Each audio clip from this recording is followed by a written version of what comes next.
bambini, bentornati! Siete pronti per un'altra storia? E tu, Tobia, sei pronto per un'altra storia? Sì, ha detto che è pronto. Tobia, che storia raccontiamo oggi? No!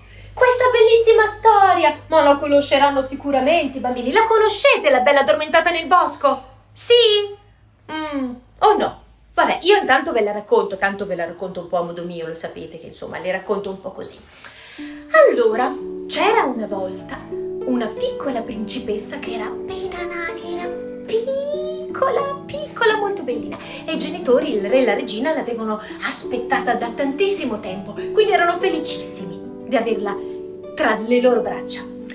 E venne il giorno del battesimo. Al battesimo invitarono tutte le fate del regno, perché sapete che in ogni regno ci sono tante fate, la fata azzurra, la fata rosa, la fata verde, eccetera eccetera. E invitarono tutte le fate.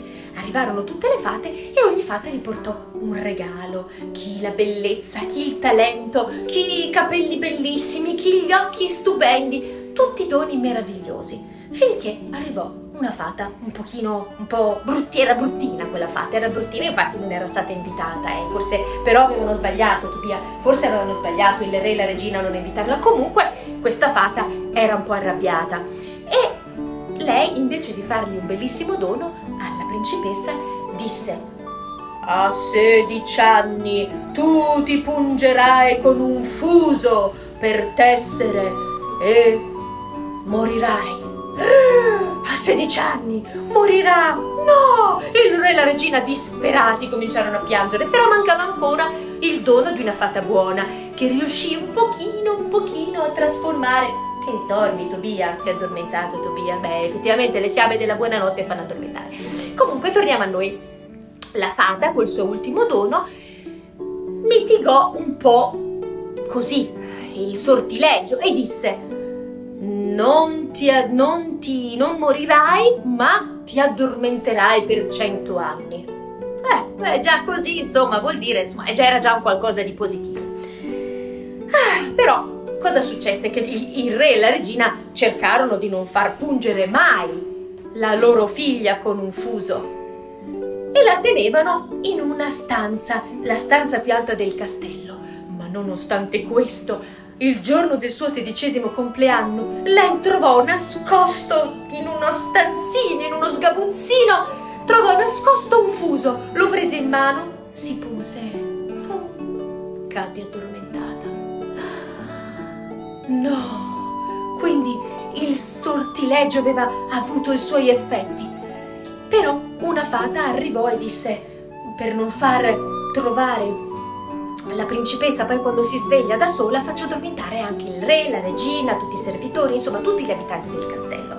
E quanto durava questa cosa? Durava 100 anni. E come finiva questo sortileggio? Finiva con il famoso bacio del principe. Questo non ve l'avevo detto prima, ve lo dico adesso. Praticamente, dopo 100 anni, lei si sarebbe svegliata solo con il bacio del principe. E così, dopo 100 anni,